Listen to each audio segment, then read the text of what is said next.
RBI as a banker to the government. Next function, RBI as bankers bank and supervisor. RBI as bankers bank. हमारा banker कौन? Commercial bank. Commercial bank के banker कौन? RBI, central bank. So bankers bank.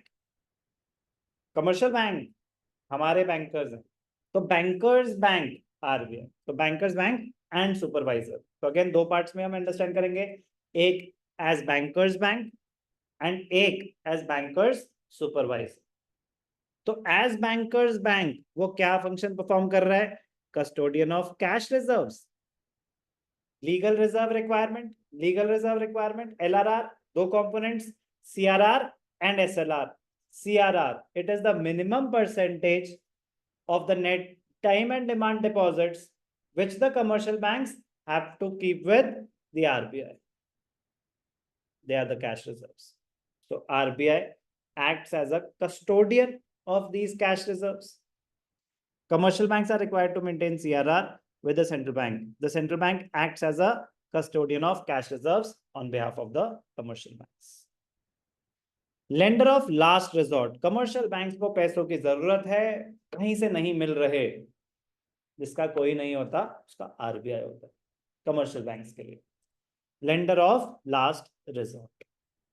When commercial banks fail to meet their financial requirements from all other sources, in case of financial emergency, they approach central bank to give loans and advances as a lender of the last resort. कह रहे कोई tension नहीं है, हम आपकी मदद करेंगे, but security लेते आना, सिक्योरिटी लेते आना. Central bank assist these banks through discounting of approved securities and bills of exchange. तो मतलब वो सिक्योरिटीज के अगेंस्ट ही आपको पैसे दे रहा है. रेपो रेट, रीपरचेज एग्रीमेंट जो है वो यही है.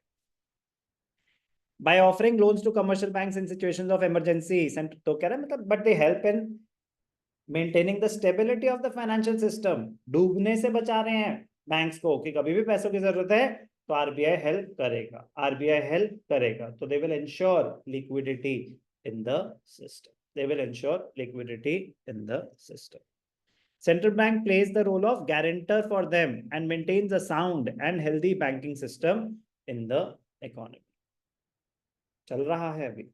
Bankers bank and supervisor. Bankers bank में एक as a custodian of the cash reserves, एक लेंडर ऑफ लास्ट रिजॉर्ट, और एक बड़े मजेदार फंक्शन है clearing house function. As a bankers bank it also performs a clearing house function. What is a clearing house? आपने मुझे check से payment करी, आपका अकाउंट है लेट अस अज्यूम ICICI में, मेरा अकाउंट है HDFC में. आपने मुझे चेक से पेमेंट करी, मैं जाऊंगा HDFC में पैसे डिपॉजिट करूंगा, जहां पे मेरा अकाउंट है मैं वहां पे जाकर डिपॉजिट करूंगा. HDFC में मैंने चेक डिपॉजिट करा, क्योंकि अभी चेक क्लियर होने में 1-2 दिन लगेंगे. तो क्लियर होने में, चेक क्लियर होने में 1-2 दिन लगेंगे. Clearing, clearing means transferring the money from one bank to the other bank, from the payee's bank to the, तो from the person who is making the payment to the person who is receiving the payment, to the person who is receiving the payment. Clearing का मतलब समझ आ गया? Clearing ये function कौन perform कर रहा है? RBI. सर RBI कैसे परफॉर्म कर रहा है? हर एक बैंक का RBI के पास अकाउंट है, हर एक बैंक का RBI के पास अकाउंट है, चाहे वो HDFC हो, चाहे वो ICICI हो, चाहे ICICI, चाहे वो SBI हो, चाहे वो बैंक ऑफ महाराष्ट्र हो, सबका अकाउंट RBI के पास है ही है. ऑप्शन नहीं है ना CRR मेंटेन करना होता, तो सबका अकाउंट है. तो RBI क्लियरिंग फंक्शन की HDFC ने ICICI को देना है, कोई टेंशन नहीं, आप आएंगे HDFC से ICICI में ट्रांसफर हो जाएंगे. डेली थाउजेंड्स ऑफ ट्रांजैक्शंस हो रही हैं, डेली थाउजेंड्स, थाउजेंड तो बहुत कम बोल रहा हूँ, लैक्स, मिलियंस ऑफ ट्रांजैक्शंस हो रही हैं डेली. पहले 2-2 दिन लग जाते थे क्लियरिंग में, अब तो खैर ऑन मतलब डिजिटल ट्रांजैक्शन इतनी ज्यादा है. चेक क्लियरिंग में अभी भी 1 दिन लग सकता है, चेक क्लियरिंग में अभी भी 1 दिन लग सकता है, क्योंकि डिफरेंट बैंक्स इन्वॉल्व हैं, और मतलब प्रोसेस वो भी डिजिटाइज हो गया है, लेकिन भैया चेक तो एक फिजिकल चीज है ना, चेक आएगा, स्कैन होके भेजेंगे, वो चेक करेंगे साइन मैच हो रहे हैं कि नहीं हो रहे, वो चेक करेंगे अकाउंट में पैसे हैं कि नहीं है। आईसीआईसीआई वाले आपके अकाउंट में, अगर आपका एचडीएफसी में, तो वो आपके अकाउंट में थोड़ी ना ट्रांसफर कर रहे हैं। आईसीआईसीआई वाले एचडीएफसी को पैसे दे देते हैं, एचडीएफसी आपके अकाउंट में डाल देता है, बट वो इतनी रॉकेट की स्पीड पे होता है, पैसे आपके अकाउंट में आ रहे हैं। आपका अकाउंट कोई वो कबर्ड थोड़ी ना है कि आपके उसमें पैसे डले हैं, पैसे तो एचडीएफसी के पास गए, एचडीएफसी एक एंट्री पास कर देता है कि okay we owe you this much money. Point. क्योंकि आरबीआई के पास सबका अकाउंट है, तो उनके लिए फंक्शन परफॉर्म करना इजी है, ट्रांजैक्शनल एफिशिएंसी बहुत ज्यादा बढ़ जाएगी। कह रहे कैसे? अब ध्यान से सुनना, ध्यान से सुनना। आपने मेरे 20,000 रुपए देने थे, आपने मेरे 20,000 रुपए देने थे, मैंने इसके 20,000 रुपए देने थे, इसने आपके 20,000 रुपए देने थे, लेकिन मुझे नहीं पता था कि इसने आपके देने, और इसको नहीं पता था कि आपने मुझे देने। हमें अपनी ट्रांजैक्शन पता है कि मैंने आपसे 20,000 रुपए लेने हैं, हमें अपनी ट्रांजैक्शन पता है कि मैंने आपको 20,000 रुपए देने हैं, आपको अपनी ट्रांजैक्शन पता है। लेकिन एक आ गया कॉमन, नैना, कॉमन आ गई नैना, नैना को पता है कि इन तीनों की आपस में ट्रांजैक्शन है, वो बिना ट्रांजैक्शन हुए इस ट्रांजैक्शन को खत्म कर सकती है। कह रहे कैसे? कह रहे शमिका ने दीपक चौधरी को 20,000 रुपए देने हैं, लेकिन दीपक चौधरी ने देवांश को 20,000 रुपए देने हैं, देवांश ने शमिका को 20,000 रुपए देने हैं। तो अगर शमिका को इंस्ट्रक्शन आ जाए कि आप दीपक चौधरी को 20,000 मत दो, और देवांश आपको 20,000 नहीं देगा, और सबका अकाउंट खत्म, आपको कोई दिक्कत? नो दिक्कत। मुझे अगर इंस्ट्रक्शंस आ जाए कि शमिका आपको 20,000 नहीं देगी और आपको भी देवांश को आगे 20,000 नहीं देने, मुझे कोई दिक्कत? नहीं दिक्कत। मेरी आपके टुवर्ड्स लायबिलिटी खत्म हो गई, आपकी मेरे टुवर्ड्स लायबिलिटी खत्म हो गई, आपकी इसके टुवर्ड्स लायबिलिटी खत्म हो गई, क्योंकि उसको पता था ये सब बिना ट्रांजैक्शन के हो गए। यही होता कि आपने इसको 50,000 देने हैं और इसने आपको 30,000 देने हैं। अब क्योंकि अलग अलग इंसानों के ट्रांजैक्शन थे, तो नॉर्मल सिनेरियो में तो आप 30,000 ट्रांसफर करते, आप 50,000 ट्रांसफर करते, लेकिन सारा रिकॉर्ड उसके पास जा रहा है, आरबीआई के पास। उसने कहा रुको रुको यार, 30 इसने देने हैं, 50 इसने देने हैं, 30 तो सेट ऑफ करो, 20,000 की बस ट्रांजैक्शन करो, आपका अकाउंट क्लियर हो जाएगा। इतनी डिटेल में नहीं जाना आपको, बस आपके अंडरस्टैंडिंग के लिए बता रहा हूँ कि कैसे वो ट्रांजैक्शन मिनिमाइज कर देते हैं। There are millions of transaction happening daily, तो बस वो डेबिट क्रेडिट एंट्रीज आपस में सेट ऑफ करके ही जहां नेट अमाउंट आएगा वो ट्रांजैक्शन हो जाएगी, वो ट्रांजैक्शन हो जाएगी। अभी again knowledge point of view से आपको पता होना चाहिए कि different types of payment systems क्या हैं। एनईएफटी, फुल फॉर्म्स आप अपने आप करेंगे ना, नेशनल इलेक्ट्रॉनिक फंड ट्रांसफर।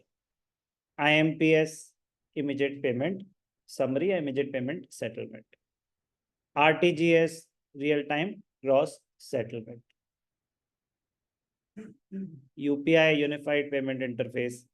मतलब आपको ये सब पता होने चाहिए, आपको ये सब पता होने चाहिए, जनरल नॉलेज है, जनरल नॉलेज है। तो फर्क क्या होता है एनईएफटी और आरटीजीएस में sir?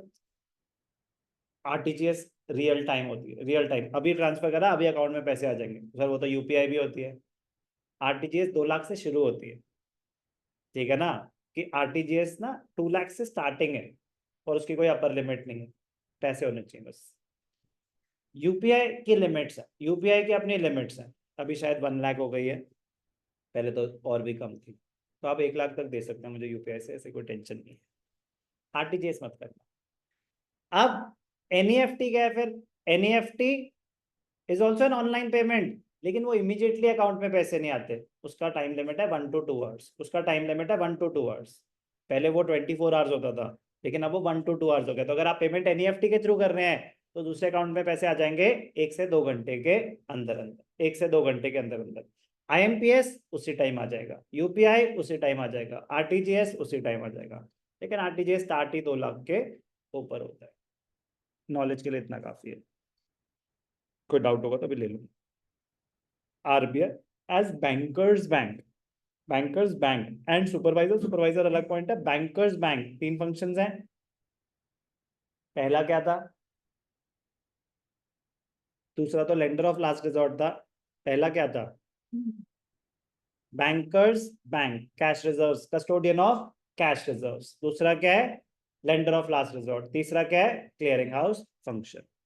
As the central bank holds cash reserves of all the commercial banks, सबके अकाउंट्स है उनके पास, सबके पैसे हैं उनके पास, it becomes easier and more convenient for it to act as their clearing house. All commercial banks have their accounts with the central bank. Therefore, the central bank can easily settle claims of various commercial banks against each other by making debit and credit entries in their accounts, interbank transactions. RBI as bankers bank and supervisor. As a supervisor, central bank regulates, controls the commercial banks. The regulation of banks may be related to their licensing, branch expansion, liquidity of assets, management, merging, winding up. The control is exercised by periodic inspection, audits. RBI audit करती है। Audit क्या होता है? Verification and inspection of books of accounts. Commercial banks के audit करती है RBI. Commercial banks को returns file करनी पड़ती हैं आरबीआई के साथ।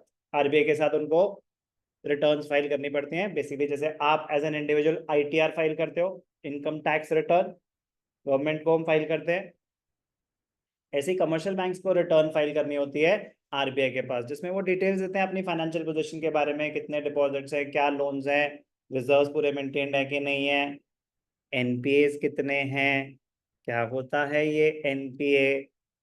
जनरल नॉलेज सेशन हो गया आज का, तो बहुत तगड़ा सुना। तो देखो आपने बहुत कुछ है आज, इसमें से याद कुछ भी नहीं रहेगा आपको अगर आप रिवाइज नहीं करोगे। अगर आप रिवाइज नहीं करोगे और उसके बाद आपको एक्सप्लोर भी करना पड़ेगा। ये कोई इतनी जनरल नॉलेज भी नहीं है, बट है जनरल नॉलेज कि 12th के इकोनॉमिक स्टूडेंट्स, कॉमर्स स्टूडेंट्स को ये सब बातें, ये सब टर्म्स पता होनी चाहिए। साइंस वालों को थोड़ी ना पता होंगी, उनको भी पता होंगी अगर वो एक्सप्लोर करते हैं चीजें। तो आप डिसएडवांटेज पे हो जाओगे। तो आपका फायदा ना कि कॉमर्स से रिलेटेड टर्म्स आपकी ज्यादा स्ट्रांग होनी चाहिए, फाइनेंस से रिलेटेड टर्म्स आपकी ज्यादा स्ट्रांग होनी चाहिए। चलो चलो चलो, एनपीए कौन बताएगा? एनपीए, वाह इतने सारे बच्चों को पता है, वेरी गुड।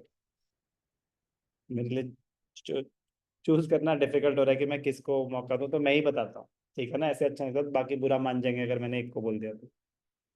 एनपीएस होते हैं non performing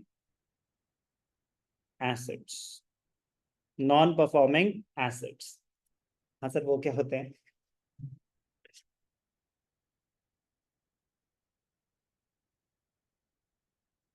borrowers who are not making the repayments timely. Borrowers who are not making the payments timely. तो अगर आप टाइम से पेमेंट नहीं करते तो आप बैंक के लिए क्या हो? Non performing asset, NPA. और नॉलेज चाहिए?